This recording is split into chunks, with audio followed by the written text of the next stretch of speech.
Okay,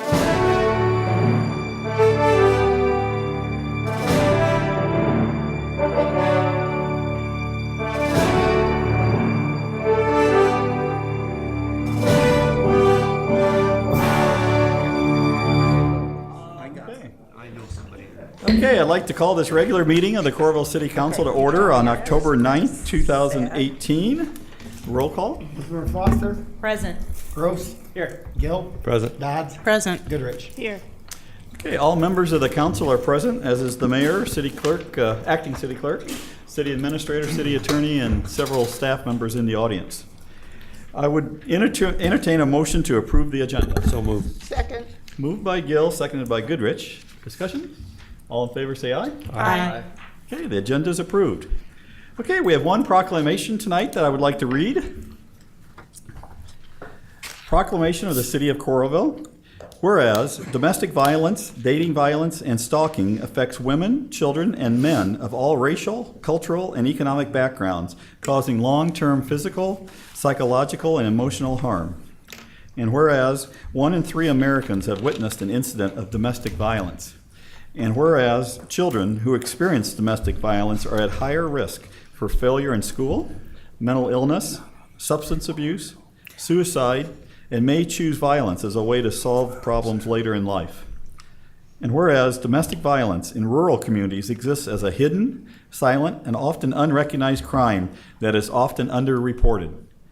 And whereas through the inspiration, courage, and persistence of victims of domestic violence, their children and advocates, our communities are learning to recognize the impact of violence in the homes and intimate relationships.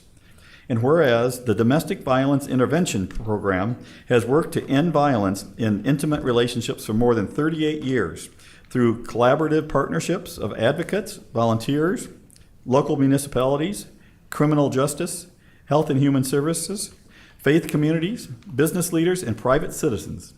And whereas our community's achievements should be commended, and we must continue our commitment to respect and support victims of domestic violence and to prevent future violence in our community. Now therefore, I, John A. Lundell, Mayor of Coralville, do hereby proclaim the month of October 2018 as Domestic Violence Awareness Month in the City of Coralville, and urge all citizens to work together to eliminate domestic violence, dating violence, and stalking from our community. Signed in Coralville this 9th day of October. John A. Lundell, Mayor. Happy to sign this. We have 2 guests with us this evening from the Domestic Violence Intervention Program. Mr. E as he goes by, is that right? It makes me sound cool, John. Okay, and his colleague Alicia. I thought it was Alicia. One or both of you are welcome to come up and receive this.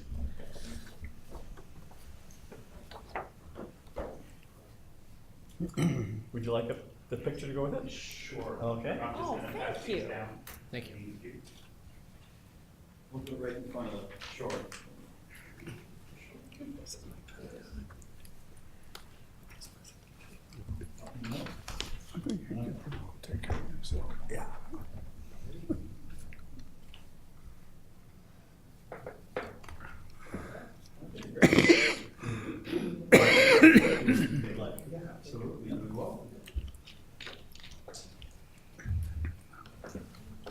Thank you, everybody. DVIP is an organization that we serve 8 counties in eastern Iowa. And so we have 4 in the northern, which are Johnson, Iowa, Cedar, and Washington. And then our southern counties are Van Buren, Des Moines, Keokuk, and Lee.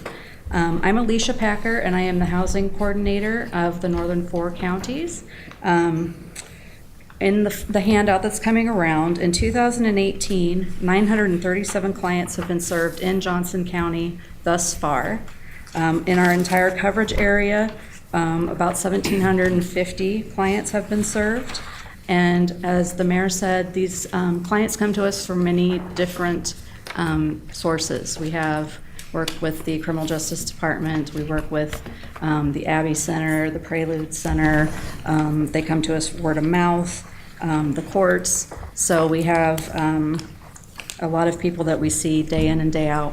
We have our shelter here in Iowa City, and we also have outreach services with advocates that travel around the counties to visit with our clients and provide sometimes supplies. As a housing coordinator, I work to find them affordable housing, help with rental assistance, talking with landlords and setting up a payment plan and budget and those sorts of things. I don't know if any of you went to Hy-Vee over the weekend, but we had Shop for Shelter, which was extremely successful.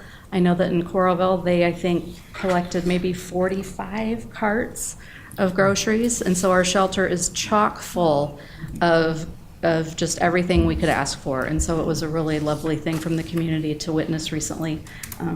So I'll turn it over to Mr. E. Thanks again for having us again. As you guys might remember, I was here last year, but Alicia speaks the truth when she says that this proclamation isn't just so much a piece of paper for us.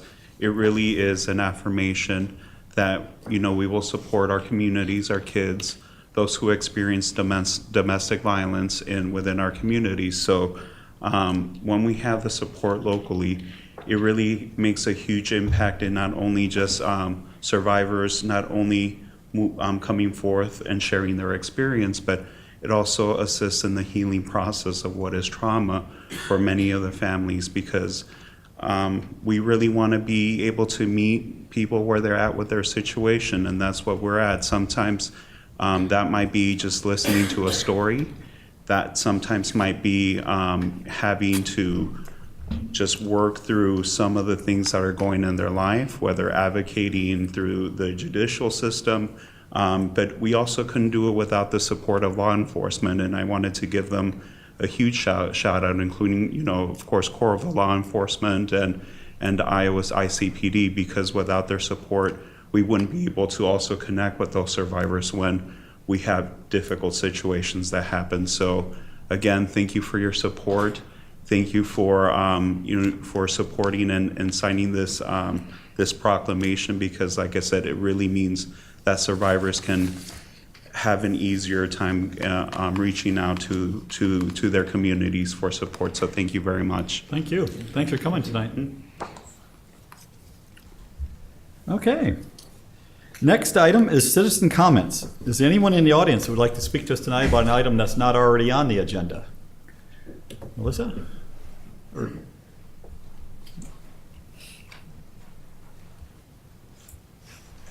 Good evening, how are you? Good. Not too much rain today, finally, but I'm here on behalf of the Coralville Community Food Pantry. Introduce yourself, Melissa. Melissa Mandernack, I'm sorry. These are numbers for the month of September.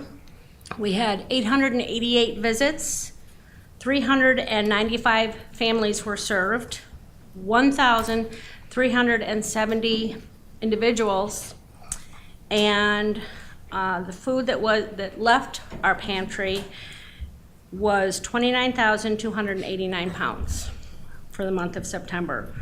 We wanted to give a big thank you to Brown Deer Golf Course, because we had our first annual golf outing, and it was very, very successful. We raised almost $11,000. So it rained and it was cold that day, but everyone showed up and seemed to have a great time. So, and they were very helpful. So a big thank you to Brown Deer.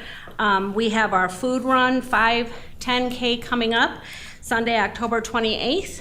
And so if you'd like to run or walk or volunteer, any of the above, and we're always looking for volunteers.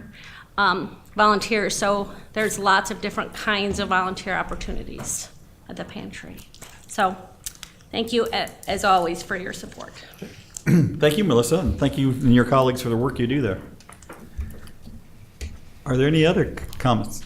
Bob, do you want to you can speak now, or we can wait till that item comes up. It's up to you. Later's fine. Okay, well, Want to list out. I won't miss you. I won't forget. So, okay. If there's no other comments, then we'll move on to item 6, which is the Iowa River Landing retail lease public hearing. This is a public hearing on alternative proposals and intent to dispose of an interest in real property and soliciting alternative proposals for leasing of approximately 4,038 square feet in the 211 East 9th Street building in the IRL. That's the newest building that Gary Watts has built there on the east end of 9th Street, right by the roundabout. This would be space on the first floor of that. And it'd be for a full-service, sit-down Mexican restaurant in that space. So I'll open the public hearing. Are there anyone wish to speak to this project? Any written? No written. Okay, hearing none, I'll close the public hearing and consider the resolution. Don? Resolution approving the disposition of property and approving a lease agreement with IRL Hospitality LLC, introduced for adoption by Councilmember Foster, seconded by. Second. Seconded by Gill. Discussion? Roll call. Gross. Aye. Gill. Aye. Dodds. Aye. Goodrich. Aye. Foster. Aye. Resolution is approved, all ayes. Item 7 is a public hearing on vacation. I'm all for it, so I'll just go on record right now. It's a public hearing on the proposed vacation of a utility easement in the Marner and Kiefer First Subdivision. It's an unused easement that's being vacated because it is located under the future arena. I'll open the public hearing. Are there any comments? Any written? No written. Okay, I will close the public hearing and the resolution. Don? Resolution vacating a portion of the utility easement located in the Marner Kiefer First Subdivision, Coralville, Iowa, introduced for adoption by Councilmember Gross, seconded by. Second. Second by Dodge. Any discussion? Roll call. Gill. Aye. Dodds. Aye. Goodrich. Aye. Foster. Aye. Gross. Aye. Resolution is approved, all ayes. Item 8 is Coral Crossing, 7th edition. And Jim Kessler is here to give us, the building official, to give us a building department report and P&Z report. Thank you, Mr. Mayor. I'll preface this by saying we're going to be looking at 2 final plats tomorrow, the 7th and, or tonight, 7th edition and the 8th edition. We have looked at both of these plats before. They have not been recorded yet, so they're not final, but what we saw in examining these plats, is that there were some easements missing off of these plats. So the reason we're looking at them again tonight is that these plats that we're looking at tonight actually have those easements included on them. So they are the final plats, and these will be the recordable plats. So we're looking at lot number 7 here, or I'm sorry, plat number 7. So number 7 starts, well, let me put these in perspective of where they are. This is Jones Boulevard, extension of Jones Boulevard, going down to the south, Spring Rose Circle coming around, that encircles this property. We have the 36 units here, and then the townhomes are spread out with this development as well. So this is plat for 7. It comes down like this, comes across, down into Jones Boulevard, follows across, comes up the side of this Blue Sage Court, and comes back here. So it's the lots 11, 12, and 13. Coral Crossing, 7th edition, to be developed with a combination of 4plexes, 3plexes, townhomes. It's all townhome development in that plat.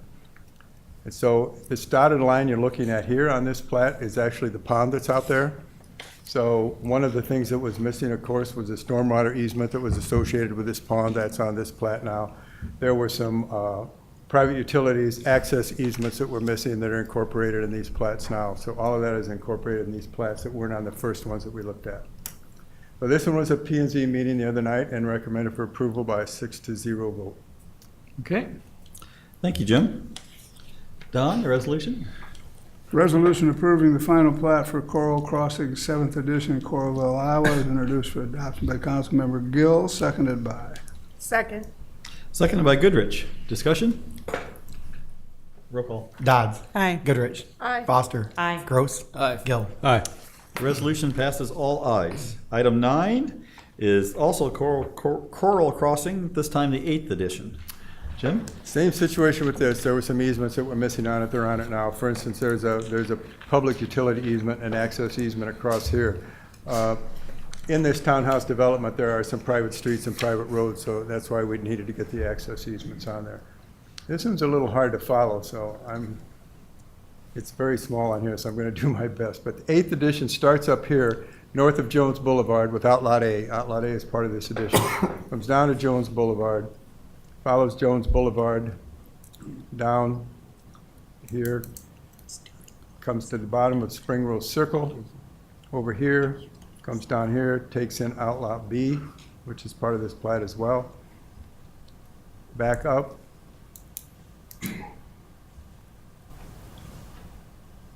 All the way over, back to Outlot A. So that takes in lots 8, 9, 10, and 14. 8, 9, and 10 will be an extension of the 36 units that are already built in this area. And then lot 14 will be more townhome development as well. This also was on P&Z the other night and recommended 6-0 for approval. Thank you, Jim. Resolution, Don? Resolution approving the final plat for the Coral Crossings 8th edition of Coralville, Iowa, introduced for adoption by Councilmember Dodd, seconded by. Second. Seconded by Gross. Discussion? Roll call. Goodrich. Aye. Foster. Aye. Gross. Aye. Gill. Aye. Dodds. Aye. Resolution is approved, all ayes. Item 10 is Quarry Road Townhomes. This is a resolution with intent to dispose of interest in real estate along Quarry Road for the sale of a .37 acre parcel from Outlot B, Coralville Hotel and Conference Center, first edition, to construct 9 townhomes on Quarry Road. Alternate proposals to this project are due November 12th, and the public hearing will be November 13th. Don? Resolution of intent to dispose of an interest in real property and setting a date for hearing and date for receipt of alternate proposals for the Quarry Road Townhomes, introduced for adoption by Councilmember Goodrich, seconded by. Second. Second by Foster. Discussion? Yeah, just for our reference point, this is the first row of the surface parking lot that has been in the master plans, and it would be those spaces that are facing west on the surface lot. We'll probably see a plan or something Yes. at the next council meeting. Or probably on Yeah. November 13th. There's a PUD that you'll see at the next work session to show these. Okay. And alternative proposals, Pardon? alternative proposals, if there are any. That's due Monday, the 12th at 10 a.m. Yeah. Any other discussion? Roll call. Foster. Aye. Gross. Aye. Gill. Aye. Dodds. Aye. Goodrich. Aye. Resolution's approved, all ayes. Item 11 is Wellmark, Blue Cross Blue Shield.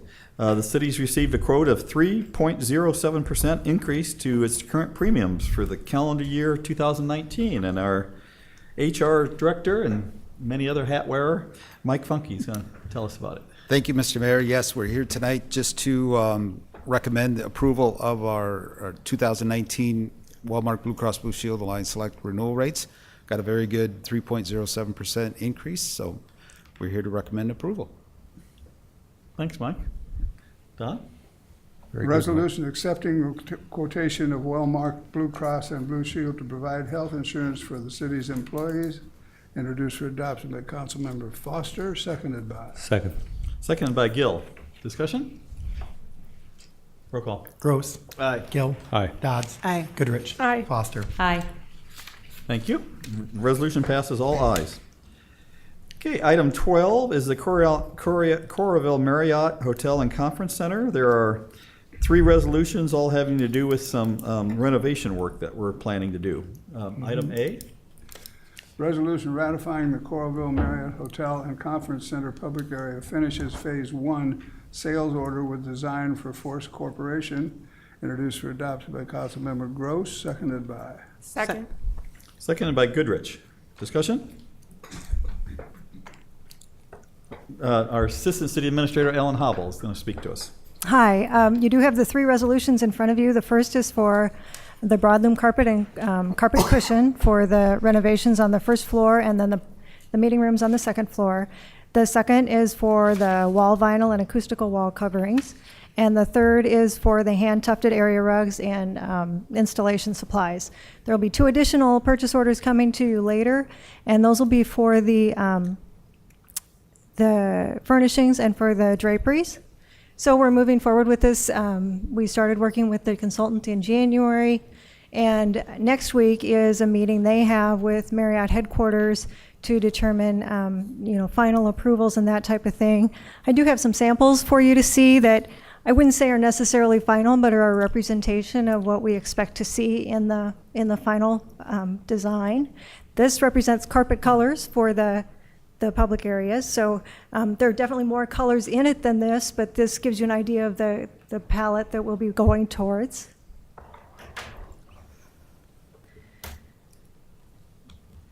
This is the drapery. It would just be a sheer drapery this time. We won't have the stationary curtains with the sheers. It'll just be a sheer drapery across the windows.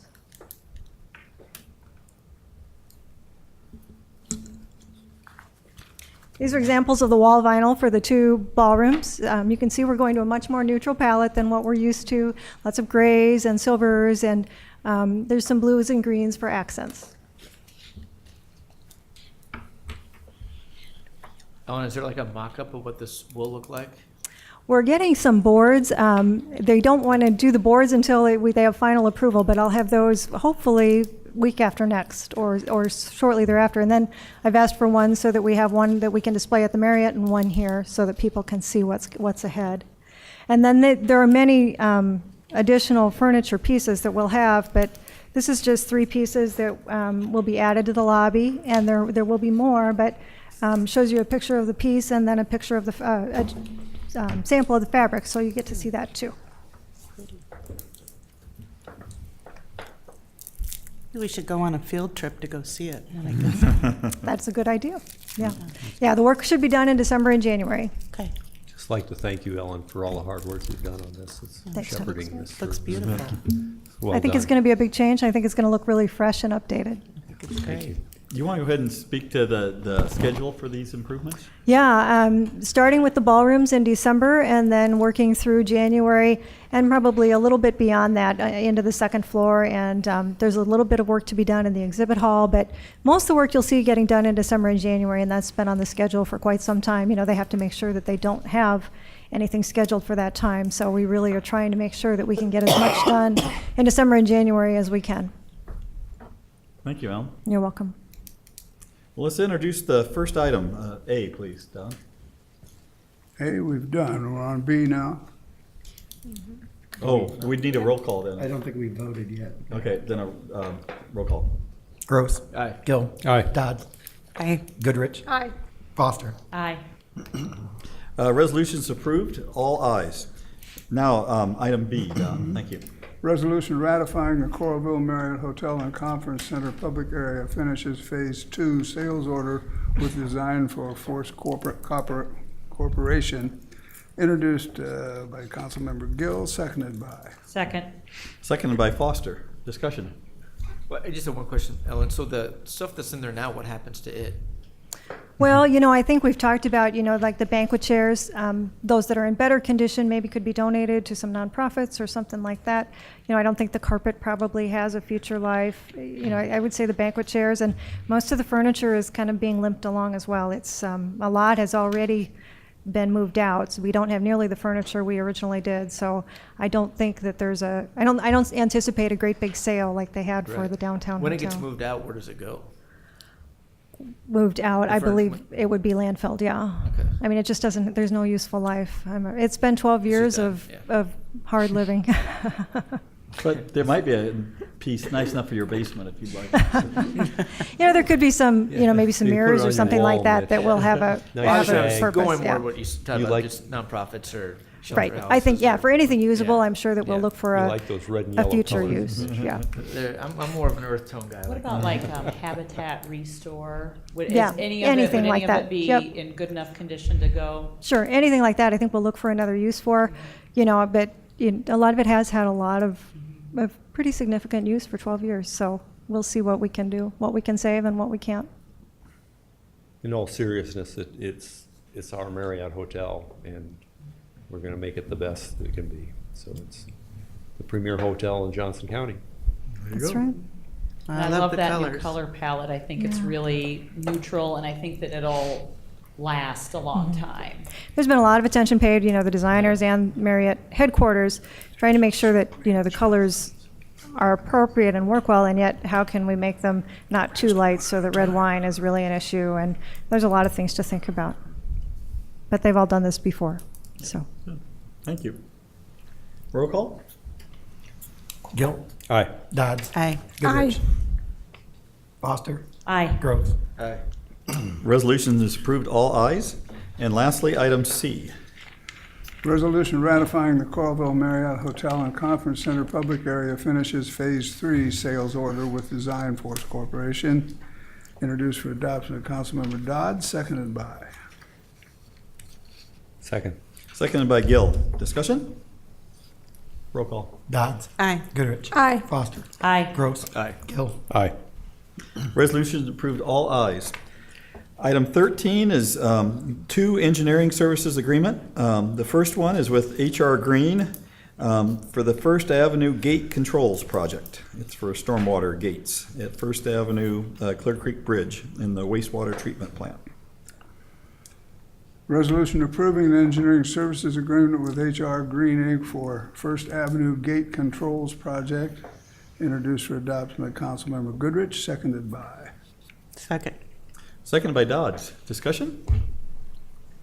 Roll call. Goodrich. Aye. Foster. Aye. Gross. Aye. Gill. Aye. Dodds. Aye. Resolution is approved, all ayes. Item B is also with H.R. Green for the creation of a flood operations manual. Resolution approving an engineering services agreement with H.R. Green Inc. for flood operations manual. Introduced for adoption by Councilmember Foster, seconded by. Second. Seconded by Gill. Discussion? I have to admit a little bit of sticker shock on this one, but it's probably a fair price. Roll call. Gross. Aye. Gill. Aye. Dodds. Aye. Goodrich. Aye. Foster. Aye. Resolution is approved, all ayes. Item 14 is Bridgewater Subdivision Part 2. This is a resolution that partially accepts the public improvements in this subdivision that were completed in substantial accordance with the plans and specs. Don? Resolution partially accepting municipal improvements constructing Bridgewater Subdivision Part 2, Coralville, Iowa. Introduced for adoption by Councilmember Gross, seconded by. Second. Seconded by Goodrich. Discussion. Roll call. Gill. Aye. Dodds. Aye. Goodrich. Aye. Foster. Aye. Gross. Aye. Resolutions approved, all ayes. Item 15 is Brownfields, and this is an agreement with the EPA for an EPA Brownfields assessment grant to inventory, characterize, assess, conduct planning, community involvement, and clean up brownfield sites. I consider the resolution. Resolution approving a cooperative agreement with the Environmental Protection Agency for Brownfields Assessment Grant 97764-301. Introduced for adoption by Councilmember Gill, seconded by. Second. Seconded by Goodrich. On this item, a gentleman reached out to me and asked if he would have a couple minutes to speak to the council on this item. Mr. Bob Geyer, would you please approach the podium?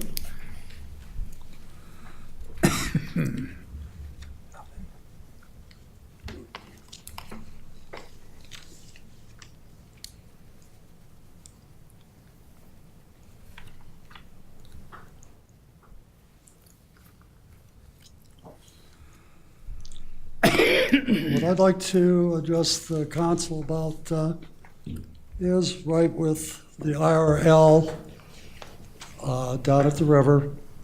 The latest project, the sports arena.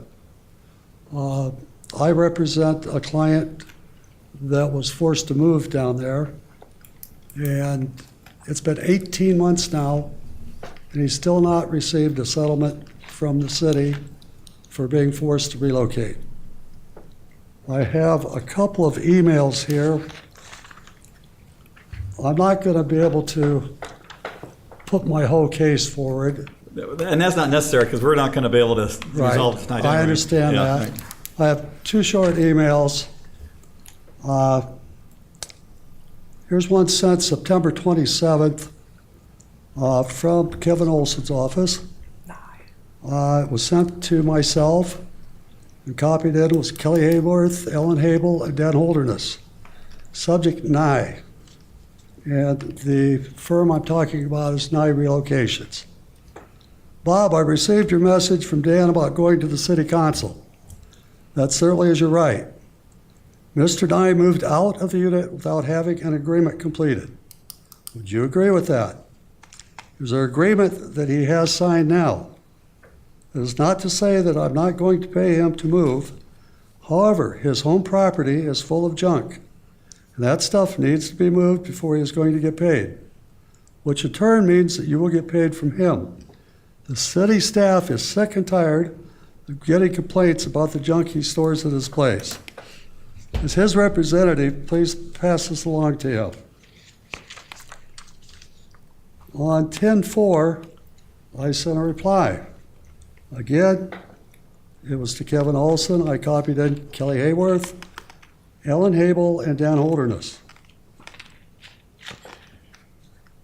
It says, Bob, as I said, I didn't, oh, here was another one from Kevin. Bob, as I said, I didn't accept your moving quotes as reasonable. Tell Mr. Nye to give me his hours he moved, and we'll pay him.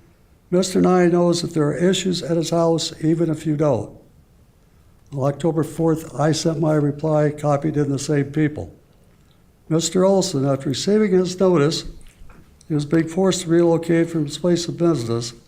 Mr. Nye retained my services to deal with the city on his forced relocation. The first step of Mr. Nye's relocation was a moving quote and pictures documenting the items to be moved. The second step was providing you with the quote and pictures and trying to get an agreement on the relocation. That was 18 months ago. Of the 5 businesses occupying the same location, all of which chose to be my clients, 4 have reached agreements with the city and received their payments. Mr. Nye has not reached an agreement with the city, nor has he received payment. During the last 18 months, you've mentioned having problems with Mr. Nye's home property as far as nuisance complaints. Not once have you said anything about withholding his relocation benefits until his home property meets your approval, until now. Mr. Nye's relocation is not the same as a TIF argument. It cannot be held hostage. If Mr. Nye's home property represents a nuisance, I'm sure the city has ordinances in place to deal with the problem. Thank you for your response. The 5th and 14th Amendments, the Uniform Relocation Act, there's a lot of ground on getting this thing settled. 18 months is totally ridiculous, and I'm getting nowhere working with the city, so I'm giving the city council a shot. Okay, well, thanks, Mr. Guy. This is the first I'd heard of it, and that I can recall anyway. And I seem to recall comments about his home, but I didn't know the larger picture. So it's on our radar screen now, so we can ask the staff for their opinion and follow up. So, thank you. Yep, you bet. I would make sure to clarify that that doesn't have anything to do with this EPA Brownfields grant. I didn't understand that it was. So, so that, I want to make sure, because for our minutes purposes, this doesn't have anything to do with this. This is another issue. Yeah. Completely separate. It's under litigation, so as Yeah. a council, we should be just further on to the. Yeah. Any other discussion? Roll call. Goodrich. Aye. Foster. Aye. Gross. Aye. Gill. Aye. Dodds. Aye. Resolutions approved, all ayes. Okay, item 16, I would consider a motion to approve the consent calendar as presented or amended. Move to approve the consent calendar, items A through GG inclusive. Second. Moved by Gill, seconded by Dodds. Any discussion? Roll call. Foster. Aye. Gross. Aye. Gill. Aye. Dodds. Aye. Goodrich. Aye. Consent calendar is approved, all ayes. Next item is city engineer road construction report. And maybe we'll throw in flood report as well. Yeah. Dan Holderness. Thank you, Mr. Mayor. As you might imagine, with all the wet weather we've had lately, the progress has been slower on the street projects than we would like. On First Avenue, I believe they have all the mainline paving and the driveways paved. Work that's ongoing is to install the streetlights, the traffic signals, the sidewalks, the retaining walls, the pavers through the sidewalks and the driveways at this point in time. And they're also working on the southeast side to get that ready for paving in advance for the second section. Their hope is within 2 weeks to be able to transfer traffic to the west side on the new paving, and then begin the quick removal and repaving of the east half. On Coleridge Avenue, they are finishing the mainline paving to the south at Oakdale. They're installing streetlights and traffic signals, and The goal there as well is to have, in 2 weeks, to switch traffic to the west side, basically get off the detour, except for the north end, where they'll then pave the Wheaton Corridor intersection and pave that section to the north. So we're pushing the project as hard as we can to get done, but there's only limited things they can do based on the weather. So as far as the flood issue goes, we were having daily conference calls with the Corps of Engineers. And the latest forecast is that, based on the 7-day rainfall predictions, which is somewhat tenuous, that they predict that the reservoir will peak on the 20th at 711.3 feet, which is 0.7 feet below the spillway. At that point in time, they will then increase the outflow from the current 10,000 cubic feet per second to 15,000 cubic feet per second and keep it at that outflow rate until the pool elevation does return to the normal pool conservation level, which is 683. So there's a rain in the forecast for tonight and tomorrow, a little bit here, but basically to the west of us, but it will be in the Iowa Basin, so Iowa River Basin, so it will come to us eventually. But after that, knock on wood, there's a week of clear forecast ahead of us, and so if we can get some clear weather and some days where we're not getting rain, we should be able to make some real progress on the reservoir and hopefully keep it under control.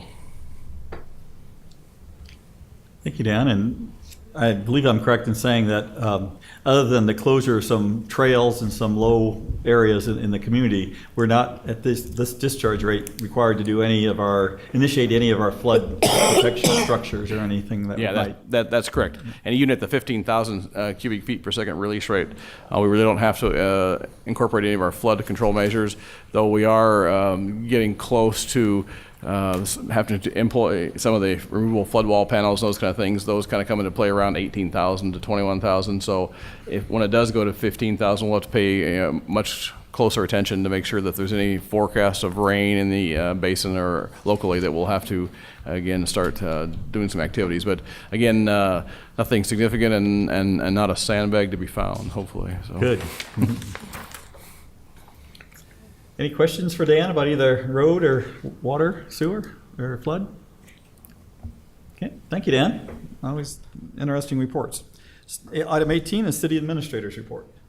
Yeah, I would just first of all like to thank both the Altmeyer family, all the volunteers, and the staff that worked on the Altmeyer Family Park with the recent ribbon cutting for that park. I think anybody that was there and visits can see that it's a great park to have in our Coralville system. And so just thank all of the different entities that were involved, because a lot of people put a major effort into that, and including the family themselves that did a lot of volunteer work, along with a couple of different groups of volunteers that also spent a lot of time there as well. So just an outstanding example of a new park, and would encourage people to go out to visit the park. So that's it.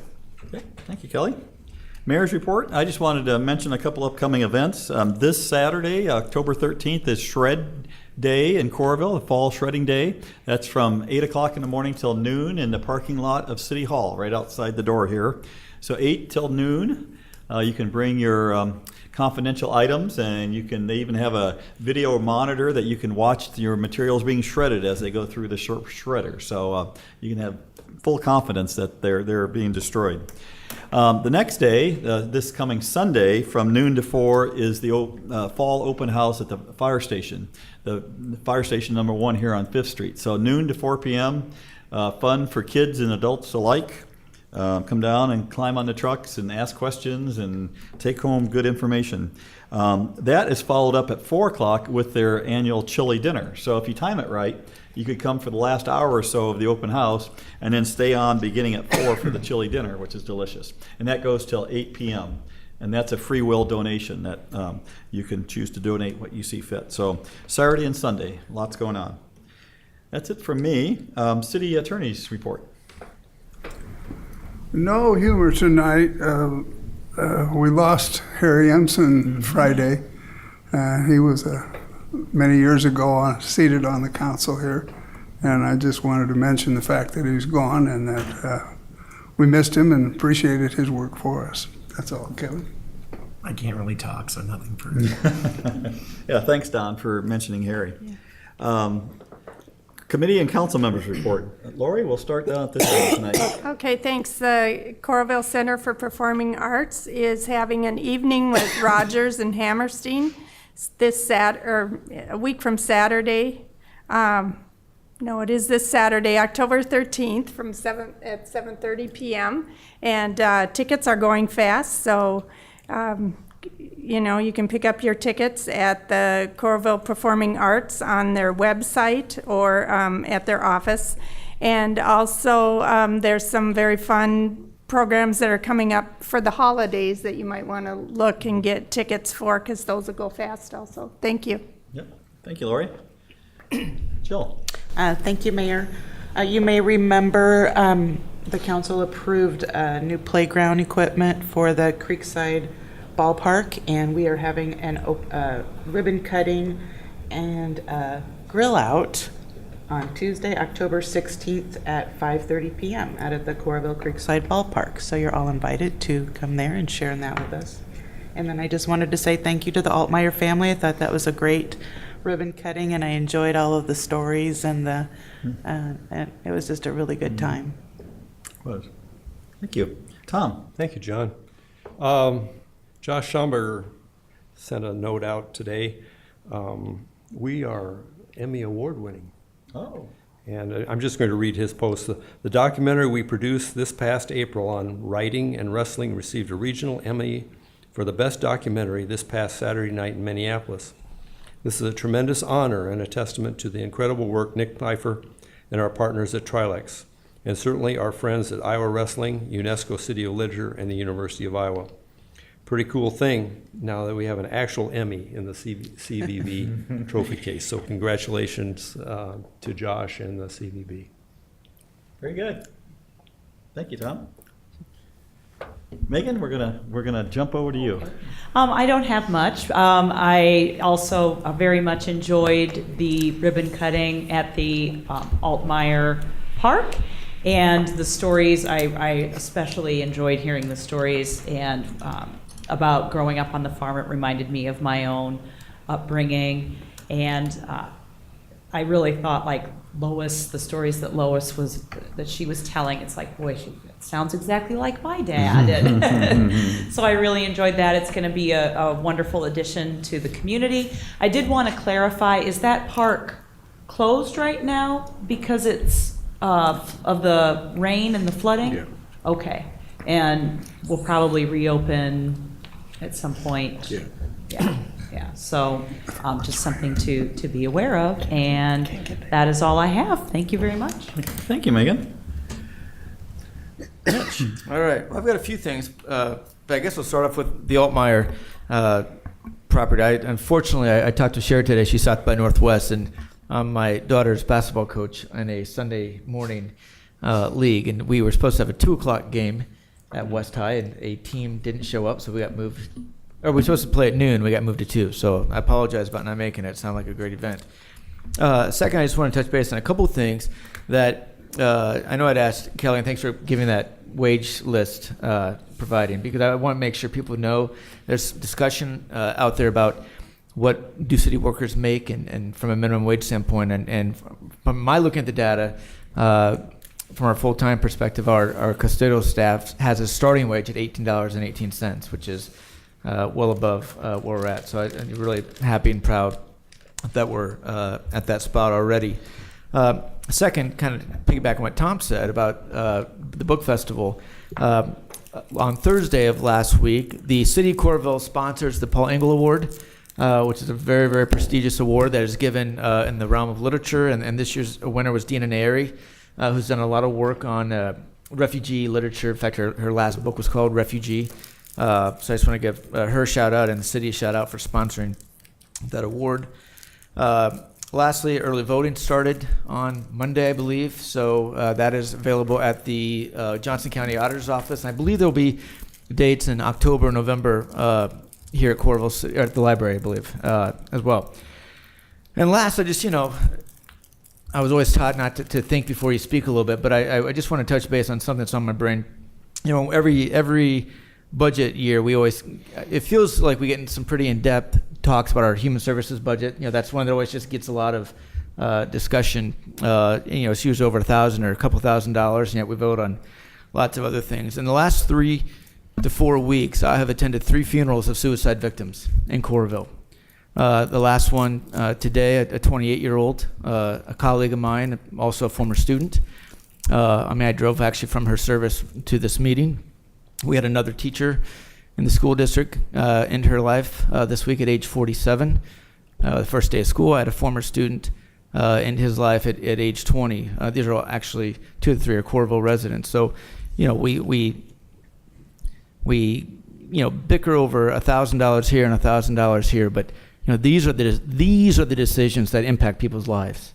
These are the important decisions, and I just want all of us to really, really think about that when we're getting ready to have those discussions this winter. That's all I have, Mr. Mayor. Thank you. Okay, very touching. Thank you, Mitch. Very sad.